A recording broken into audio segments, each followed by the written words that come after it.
Story of Adam and Eve is the name of today's warm up. Question number 1: how did God make Adam? 2: how did God make Eve? 3: what animal convinced Eve to take a fruit from the tree of knowledge?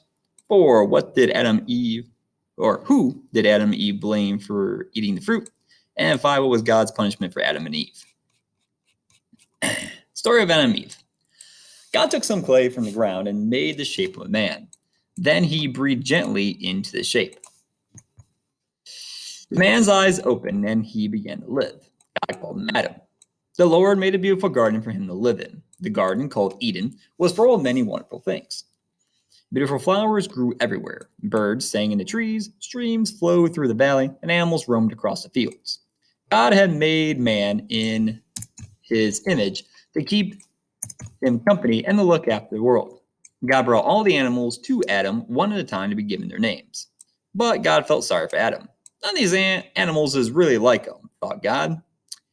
He needs someone to share his life, someone who cares for him, and who he can care for. That night, God took a rib from Adam's side and made a woman. When Adam awoke the following morning, he found the wife, Eve, lying asleep beside him. Adam was so happy. He took her hand and she woke up, and she looked up at him and smiled. God told Adam and Eve that it was their job to take care of their new home. God blessed them, saying, "All of this is for you. Help yourself to anything you like, but never touch the tree in the middle of the garden. That tree gives knowledge of good and evil." One day, Eve was gathering berries for dinner when she heard a silky voice behind her. "Has God told you that you can eat the fruit from all the trees?" the voice asked softly. Eve turned around to see a snake talking to her. "God has told us that we can eat all the fruit except for what grows on the tree of knowledge of good and evil," Eve told the serpent. "That's silly. How hard to think such a lovely fruit would do any harm." The serpent lied.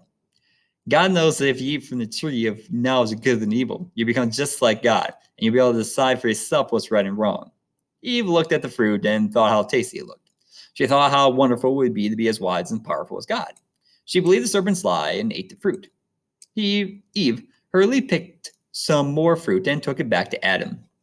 Adam and Eve heard God calling them. God asked them if they had eaten from the tree of knowledge of good and evil that he had told them not to touch. They blamed each other for their sins. God was sad that Adam and Eve had disobeyed him. He told them that they had to leave the Garden of Eden. "From now on, you'll have to scratch a living from the soil. You'll need to make clothes and grow food. Nothing will come easy, not even childbirth. And one day, you will die." Next, going to answer those 5 questions if you would please.